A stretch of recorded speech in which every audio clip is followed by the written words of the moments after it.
मणिपुर में 11 बार राष्ट्रपति शासन। आखिर मणिपुर में राष्ट्रपति शासन लगाने की क्या जरूरत पड़ी? कौन लगाता है राष्ट्रपति शासन?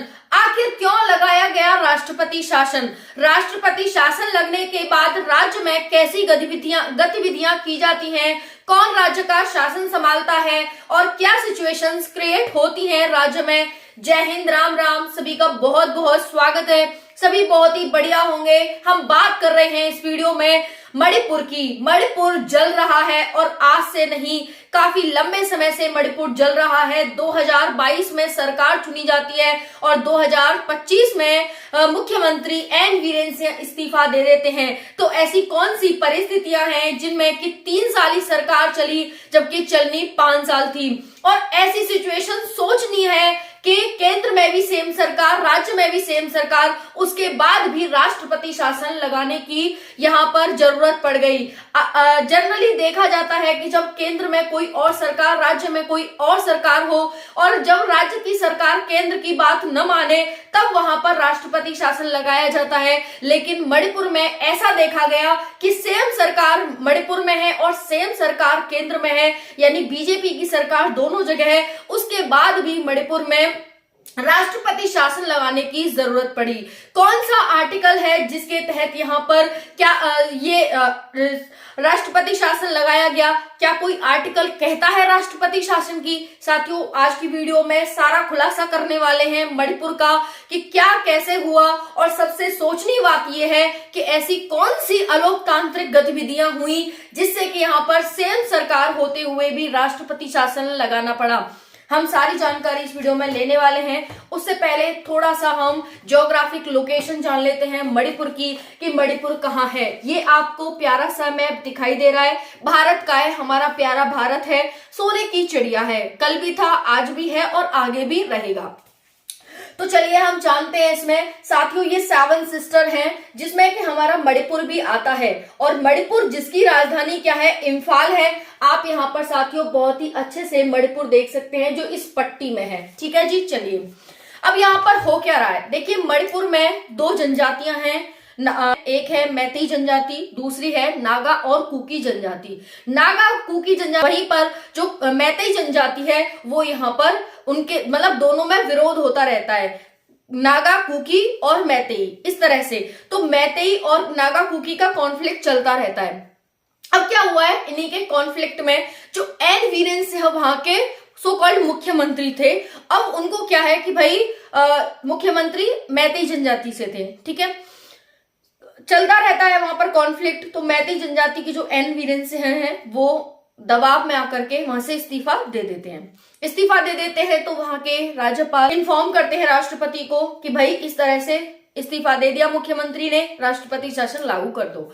तो कौन सिफारिश करता है राष्ट्रपति शासन की? तो आंसर हो जाएगा राज्यपाल। किसको करेगा? राष्ट्रपति को करेगा। जब राष्ट्रपति शासन लग जाता है तो क्या होता है इसमें, राज्य में क्या गतिविधियां होती हैं? आंसर है इसका कि भाई राष्ट्रपति अपने अंडर राज्य को ले लेते हैं। कोई वहां की सरकार नहीं होती, विधानसभा को निलंबित कर दिया जाता है और जो हमारी सेना होती है सीआरपीएफ, उसको वहां पर तैनात कर दिया जाता है कि भाई गलत गतिविधियां नहीं होंगी वहां पर। एक तरह से सेना का शासन हो जाता है और राष्ट्रपति उनके ऊपर रहते हैं। समझ आ गया सभी को? चलिए अब ये कौन सा आर्टिकल है जो कहता है कि राष्ट्रपति शासन लगाया जाएगा, ऐसी परिस्थितियां हो जाए तो राष्ट्रपति अपने अंडर राज्य को ले सकते हैं? तो चलिए जान लेते हैं। ये है प्यारा सा संविधान, आप भी इसे ले सकते हैं, पढ़ सकते हैं। इसमें सारे आर्टिकल दे रखे हैं। जो लॉयर वगैरह होते हैं अच्छे से इसे पढ़ते हैं, संविधान की नॉलेज लेते हैं। आप लॉयर हैं तो ना है तो देश के नागरिक होने के नाते आपको भी संविधान पढ़ना चाहिए, जिससे कि आपको अपने अधिकार और कर्तव्य पता चले। चलिए जानते हैं। यहाँ पर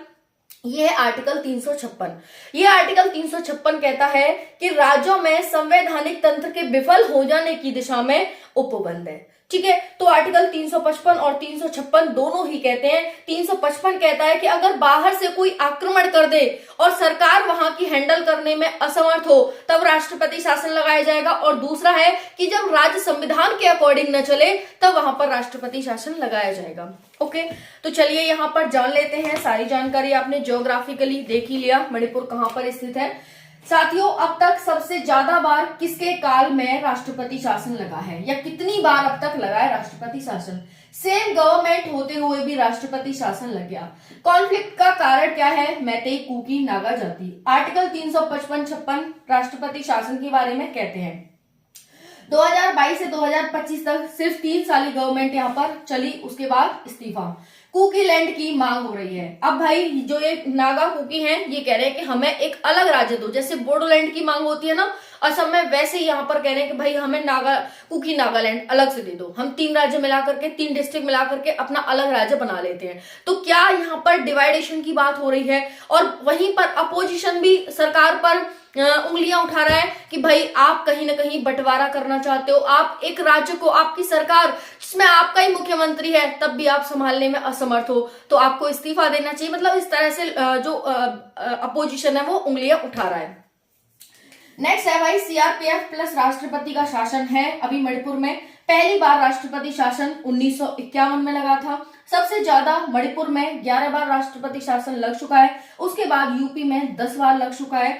जवाहरलाल नेहरू के काल में पहली बार राष्ट्रपति शासन लगा था और 35 बार, सबसे ज्यादा बार जो शासन लगा है वो इंदिरा गांधी के समय में लगा है। ठीक है जी, इंदिरा गांधी के समय में। अब बात आती है कि भाई अभी तक न्यू सीएम क्यों नहीं बना, कब बनेगा न्यू सीएम?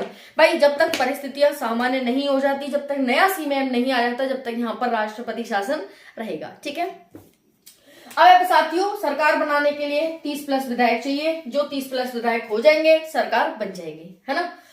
तो साथियों, अगर हम इमरजेंसी की बात करें तो इमरजेंसी 3 प्रकार की होती है: नेशनल इमरजेंसी, स्टेट इमरजेंसी और फाइनेंस इमरजेंसी। नेशनल इमरजेंसी की बात आर्टिकल 352 में कही गई है, स्टेट इमरजेंसी की 356 में और फाइनेंस इमरजेंसी 360 में। जब मान लो वित्त पैसे की कमी हो जाए तो आर्टिकल 360 के तहत राज्य की गतिविधियां राष्ट्रपति के अंडर या इमरजेंसी लग जाती है। जब स्टेट में, जैसे अभी मैंने बताया, जब स्टेट संविधान के अकॉर्डिंग नहीं चलता, अब भाई कॉन्फ्लिक्ट हुए जा रहा है और जो मैतेई है वो साथियों यहाँ पर 52% है और जो नागा है वो 47% है। तो यहाँ पर क्या है भाई, इनमें कॉन्फ्लिक्ट चल रहा था। अब जनजातियां हैं, अब कोई अगर मान लो कुकी भाई 47% है, मैतेई उनकी तो सुनेंगे नहीं क्योंकि राष्ट्रपति तो मैतेई से है। तो इस वजह से यहाँ पर उन्होंने इस्तीफा दे दिया कि भाई ठीक है, राष्ट्रपति शासन 2 आर्टिकल के तहत लगता है, आर्टिकल 355, 356। ये संविधान के अकॉर्डिंग राज्य नहीं चलता तब लगता है, ये कोई बाहरी आक्रमण हो जाए तब लगता है। ठीक है जी, चलिए। तो यहाँ पर ये सारी जानकारी आपने बहुत ही इंटरेस्टिंग जान ली होगी और बहुत ही मजा आया होगा। न्यू सीएम जल्द ही, हम उम्मीद करेंगे कि जल्द ही नए सीएम बन जाए और राज्य की जो गतिविधियां है वो सामान्य हो जाए और फिर से एक अच्छे लोकतांत्रिक राज्य की तरह वहां पर सरकार चलने लग जाए। बाकी आपका क्या विचार है? कमेंट सेशन आपके लिए खुला है, आपके विचारों के लिए, आपकी भावनाओं के लिए। कमेंट सेशन में जरूर अपने विचार भावना प्रकट करना। Thank you. जय हिंद।